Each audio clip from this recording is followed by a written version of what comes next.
Hello everyone, this is Dr. Wasaf Rashid, MBBS. Currently I am working in Aditya Hospital, Sibsagar. First of all, before starting the video, I would like to thank Gurgaon College for hosting this online lecture series. I think it is going to be really helpful for everybody in gaining a lot of knowledge about the disease, and it is going to generate a lot of awareness amongst everybody.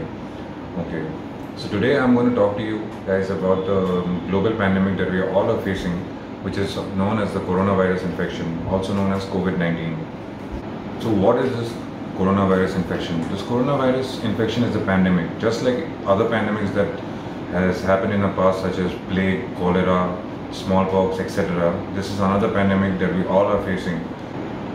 Through social media, Facebook, WhatsApp and various other platforms, we have a lot of information about the disease, out of which some of them are true, some of them are false. Many people now are stuck in this dilemma of this right and wrong about the disease, and a lot of lives are affected, a lot of mental health is affected, a lot of business, a lot of income of the people are getting affected by this pandemic and the miscommunication that everybody is going through.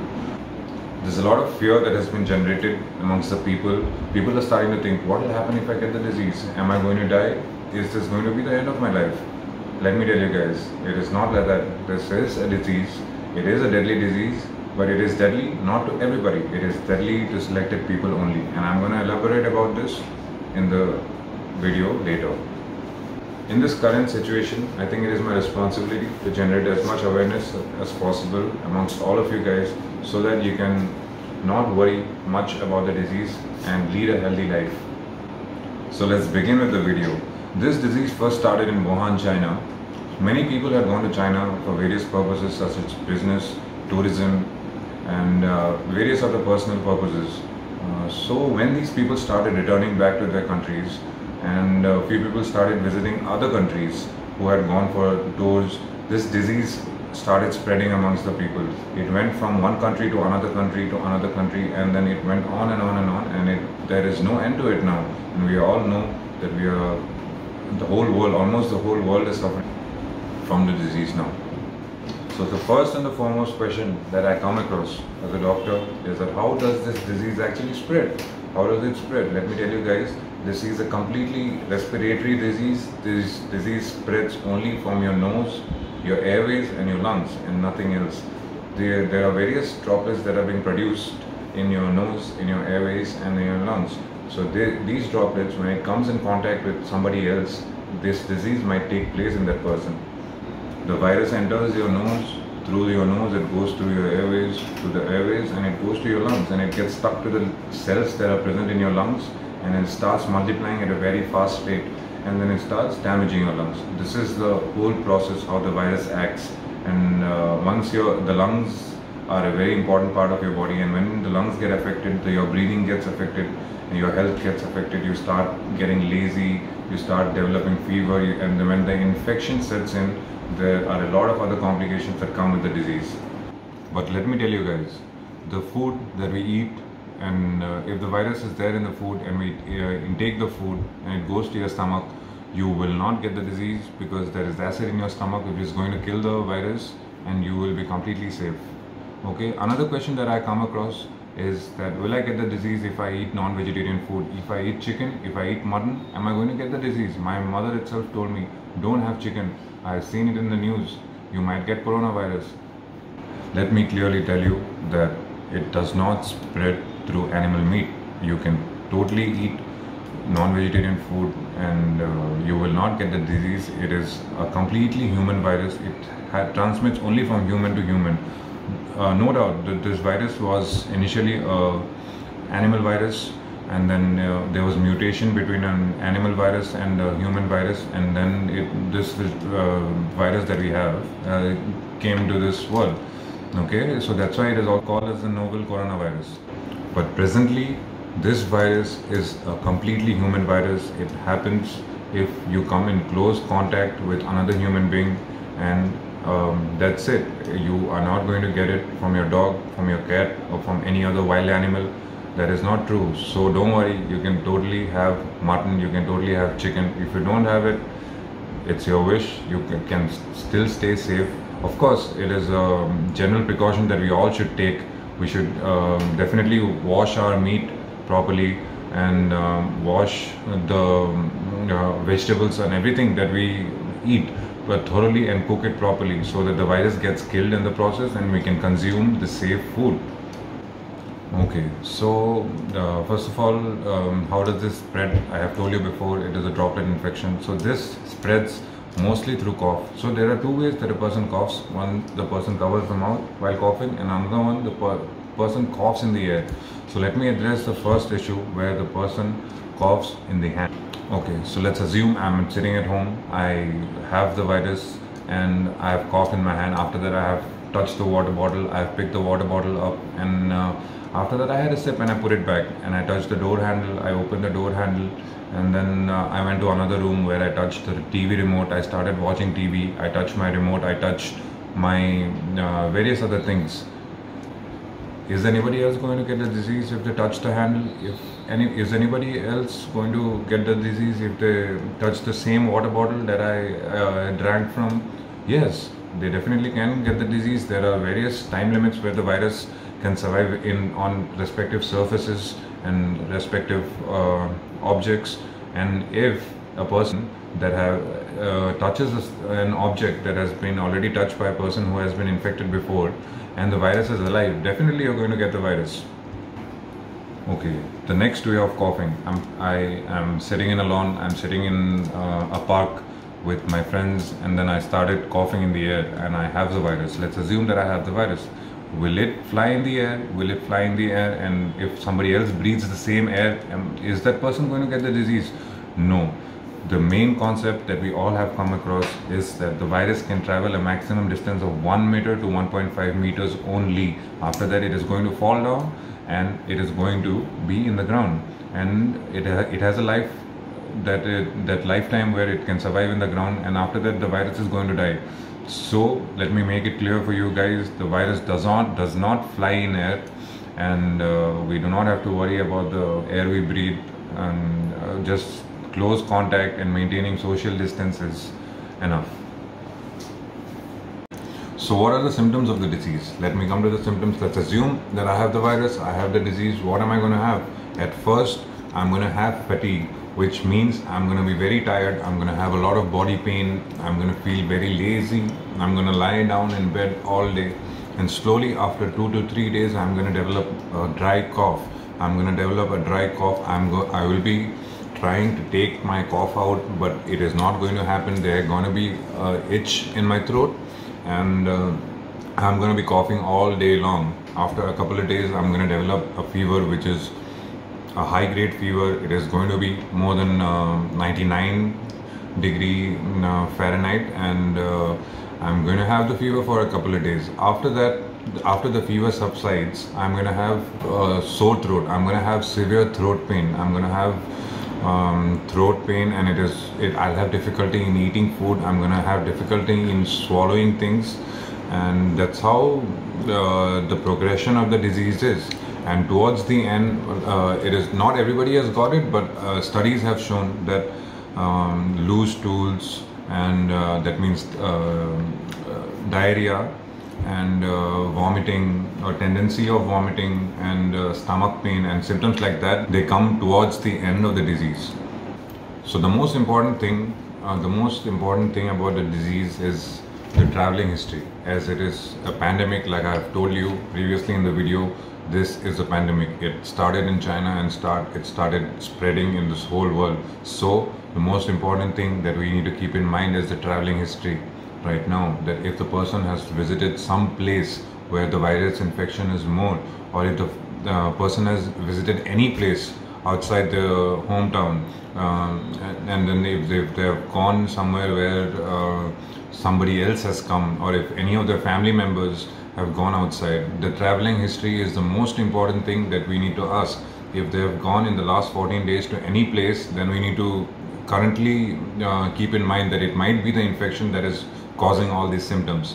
Okay, I'm going to tell you that people can have cough, cold, all these symptoms otherwise as well. These are just general flu-like symptoms. So it's not necessary that if you have these symptoms that you will have coronavirus.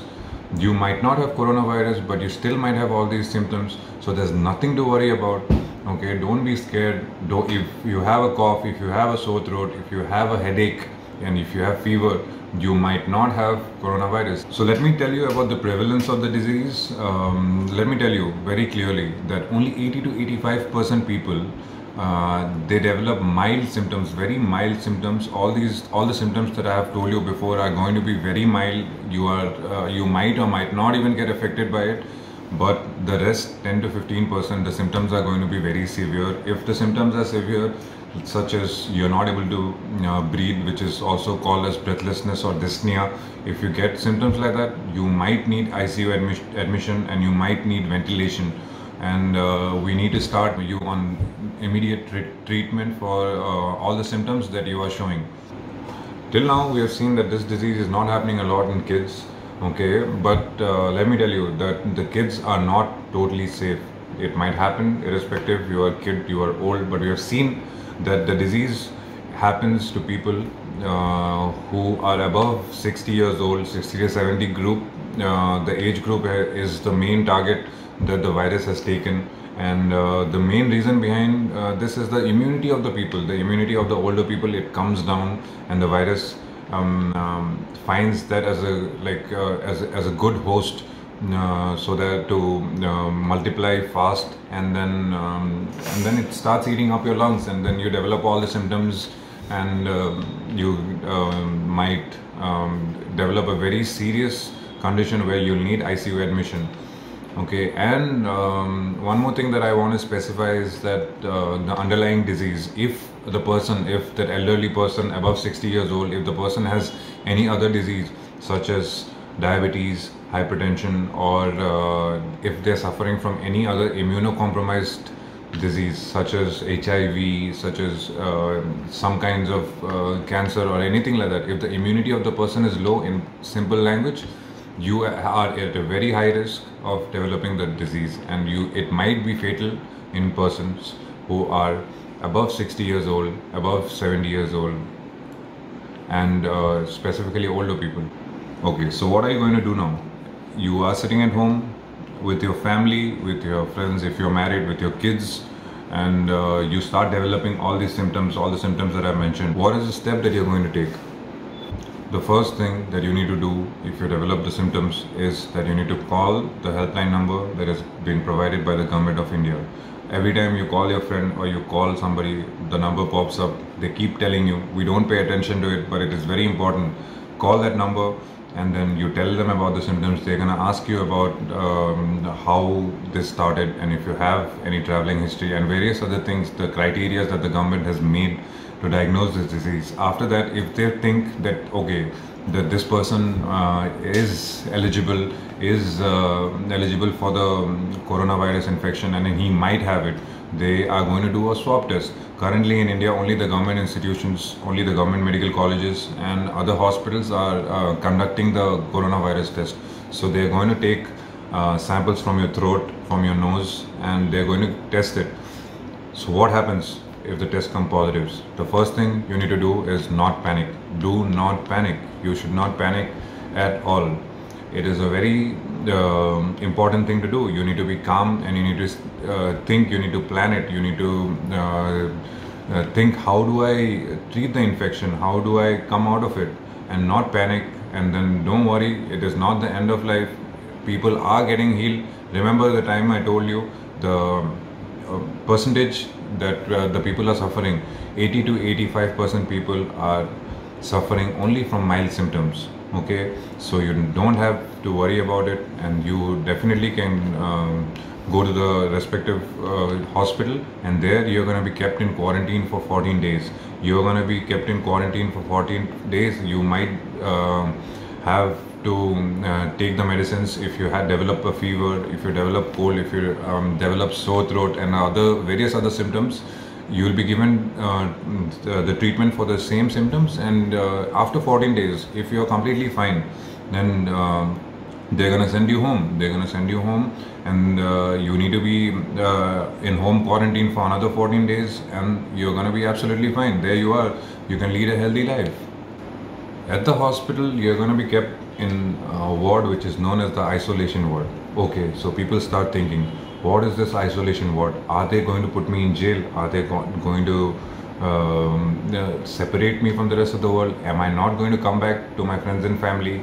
So there is a main fear that people are having. Even if they're having symptoms, they're not showing, they're not getting themselves tested, and this is a very huge mistake that everybody is doing. You need to get yourself tested. You need to take all the necessary steps that the government is telling, that all the doctors that are working so hard day and night are telling again and again, that get yourself tested. If you have any of the symptoms, please come out of your house and get yourself tested.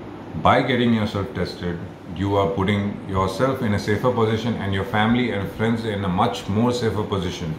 Okay, if you have been tested positive for this disease, first of all, if you report to the government hospital, you're going to be treated very soon. Everything is going to be fine. You're going to receive the appropriate treatment, and you're going to be healthy. And if you stay at home, you do not want to go to the hospital in having the fear that you might be kept in jail, you might be kept in separation with the rest of the world. You are putting your friends, your family, your kids, your loved ones, everybody is in danger, because you are going to transmit the disease unknowingly to so many people, and this spread is not going to stop. The chain that the coronavirus is making, this coronavirus chain is not going to break, and we are trying day and night to break this chain. We are trying to tell everybody that please get yourselves tested. The two most important things about the disease, they are the infectivity rate and the death rate. Okay, the infectivity rate of this disease is very high, which means that it can spread from one person to another person very rapidly, and you might not have any idea, and you might sit at home and you'll be like, how did I get this disease? I did not even go anywhere. That is how this virus is. This virus can survive in various platforms for certain amount of days, few hours, maybe a few days, and I'm going to tell you about this in the later part of the video. And the next thing that I'm going to focus is on the death rate. Let me tell you, the death rate in India, rather in the whole world, is only 3 to 4%. So that means every 100 people, only 3 to 4 people are going to die. I'm not going to say only, but yeah, 3 to 4 people are going to die because of the disease. So you do not have to be worried. 80 to 85% of the people are going to develop only mild symptoms. I'm going to repeat this again and again so that you do not get scared, you do not panic, and you can take the appropriate measures regarding the disease. Okay, so now your college is going to open soon, and everybody is going to be attending class, maintaining social distance, and we don't know how to deal with it. This is the first time that we are all facing this disease, that this whole situation is completely new to us. So what are we going to do? How should we deal with it? The first thing that we need to do is lifestyle modification. Your lifestyle is going to bring in a lot of benefits to this pandemic. It is going to help you, it is going to help the entire community, and it is going to create a safer environment, a safer place to live in by lifestyle modifications. So what are lifestyle modifications? The first thing that you need to do is clean yourself. By clean yourself, I mean clean your hands. Clean your hands regularly. Every 3 to 4 hours you need to wash your hands. I know it sounds impossible to some people, but you have to do it because this is completely new to everybody. Everybody is not used to washing hands 3 to 4 times a day. It takes patience, it takes determination, it takes a lot of effort for everybody to wash hands. It sounds very simple, but when it comes to washing hands, people will be like, yeah, whatever, I'm going to wash it later, it's going to be fine. But what happens? They end up in the hospital bed after a few days. So wash your hands regularly, every 3 to 4 hours. Use soap, use sanitizer, use whatever is required for you to clean your hands, and then wash your hands very thoroughly. The next thing that I'm going to focus on is coughing. Whenever you have a cough, or even if you cough accidentally and you feel like you are going to cough, do not cough into your hands, do not cough into the air, cough to the elbow. Use your elbow, because this is the safest place. Then you need to cough.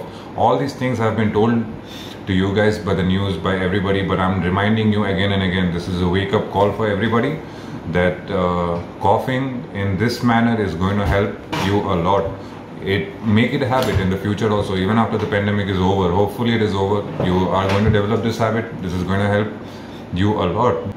The third lifestyle modification is the new thing that we have come across. People in Assam, they are worried about wearing helmets. People don't wear helmets, and now people are like, what is this new thing that people have come across as about this new thing of wearing masks? What is this mask? I go to the hospital every day in the morning. I come across so many people. From my car window, I'll be looking at people. Nobody is wearing a mask. That is the biggest mistake that anybody can do.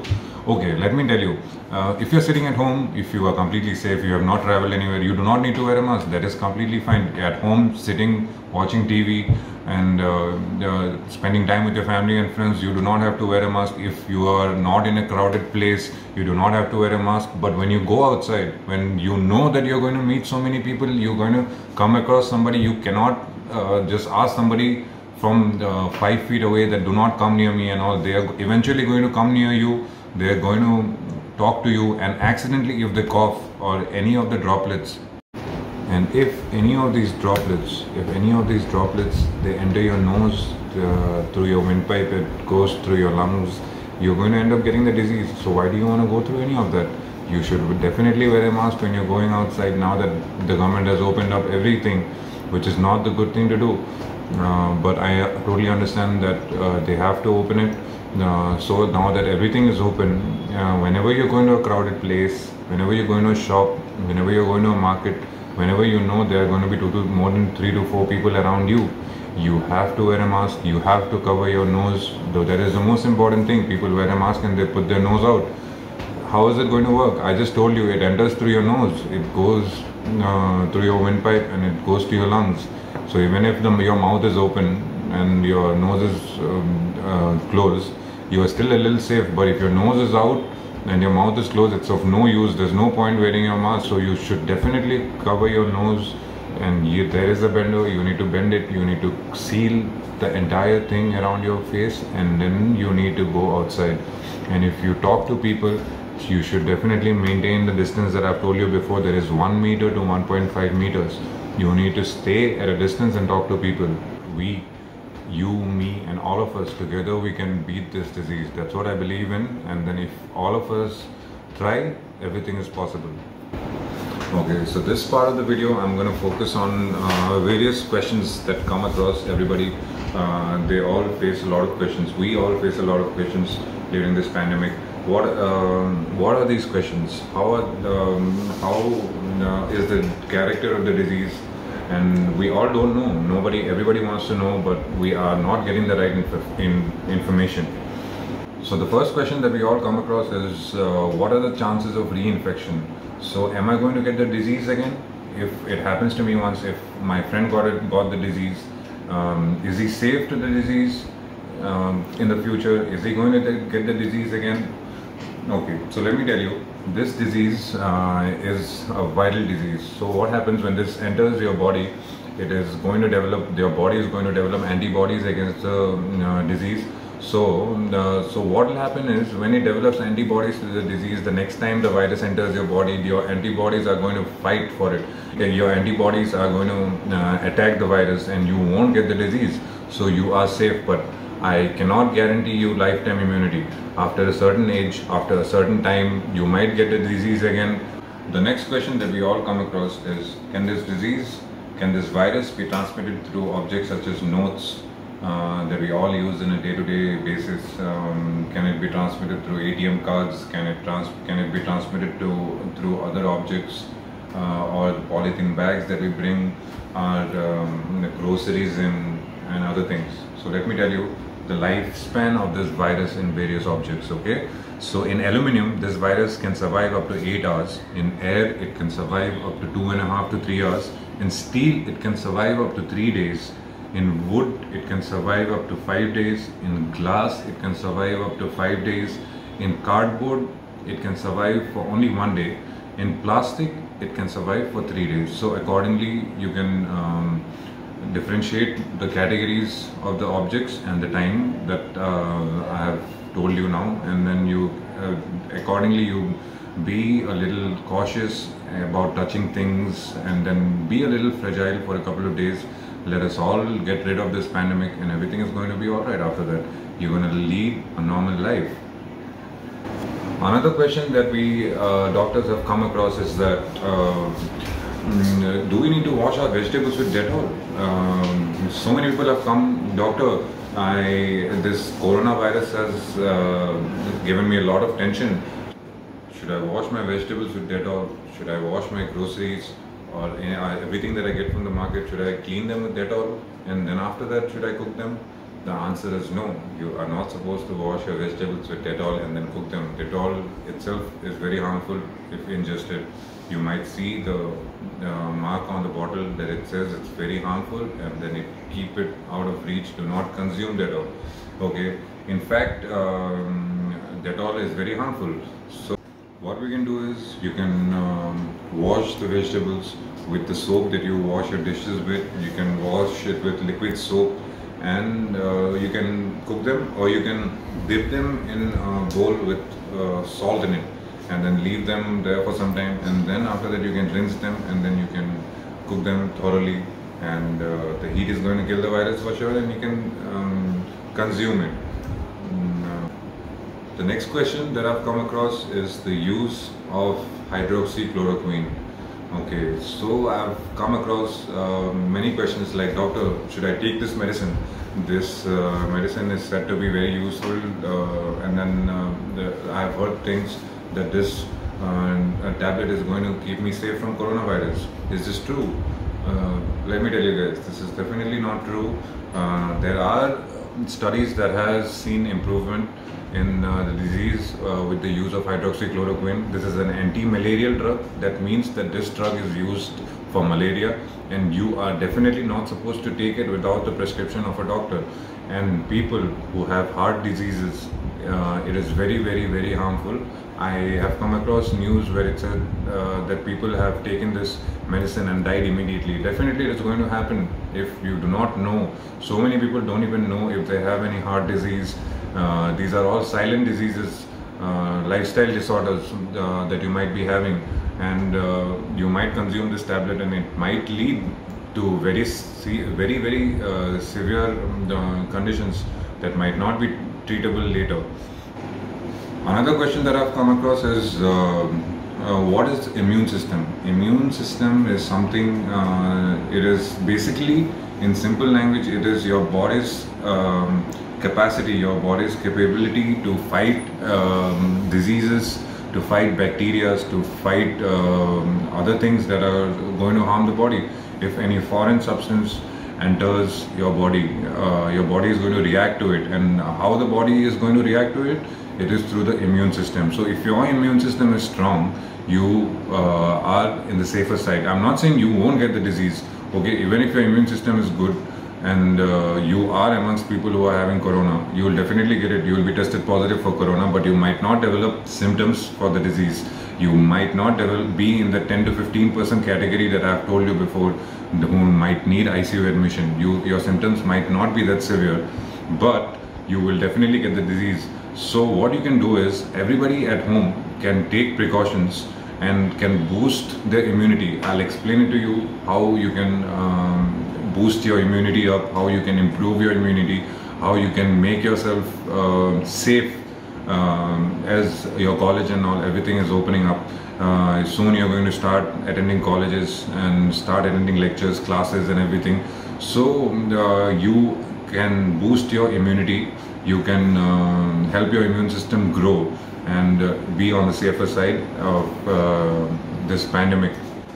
How are you going to boost your immunity now? That is the question of the hour. So I would like to tell you that there are 4 main things that will help you boost your immunity up. Number 1, the most important thing is sleep. You need to get good 6 to 8 hours of sleep, and you should not be awake for late nights. That is the common habit of the teenagers, that they stay up late in the night and they prefer to study, or they prefer to do whatever they want to do in the late night, and which is not good. It is not the normal cycle that our body is used to. Okay, the sleep is the most important thing. The second thing is diet. You need to have the appropriate things in your diet. You need to have the things that the body requires to build a good immunity. The third most important thing is exercise. We people in this modern world, we are getting very lazy. We do not want to exercise. We do not want to go out. Let me tell you, exercise is one of the most important things. Even if you are thin, even if you are fat, or you are lazy, you are active, doesn't matter. You have to exercise. Everybody should exercise. Exercise is one of the most important things.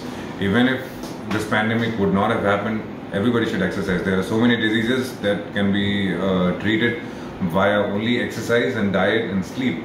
Okay, so 30 minutes of exercise or 30 to 1 hour, 30 minutes to 1 hour of exercise every day is very, very, very helpful. You need to exercise. Old people can walk, can do brisk walking. Brisk walking means when you walk, you need to sweat. You need to walk a little faster. Okay, you just cannot take a walk in the garden and just admire the nature. You need to walk and you need to sweat it out. You need to exercise a little bit every day. 30 minutes, not much. 30 minutes every day is very useful. Old people should not do vigorous exercise. They should not lift heavy weights and all. Just walking for 30 minutes is more than enough. The last thing is smoking and drinking. So these are the things that are very harmful. These are the things that cause a lot of harm to the body. So many diseases happen because of ill habits. Consumption of tobacco, consumption of alcohol and various other narcotic substances, which will degrade your immune system and you will be at a higher risk. So people who have these habits should quit immediately. People who are in a place where there is coronavirus infection and they're smoking or they're drinking, they are definitely at a higher risk. So kindly stop smoking, kindly stop drinking. Okay, it's for your good. Lastly, I would like to tell you guys a few things about what are the things that your diet should contain. Everybody has a smartphone. Almost everybody has a smartphone. You guys are college-going students, so I'm sure you'll have a smartphone where you have Google. Google is like the new thing. Everybody Googles everything, and they have the solution for everything.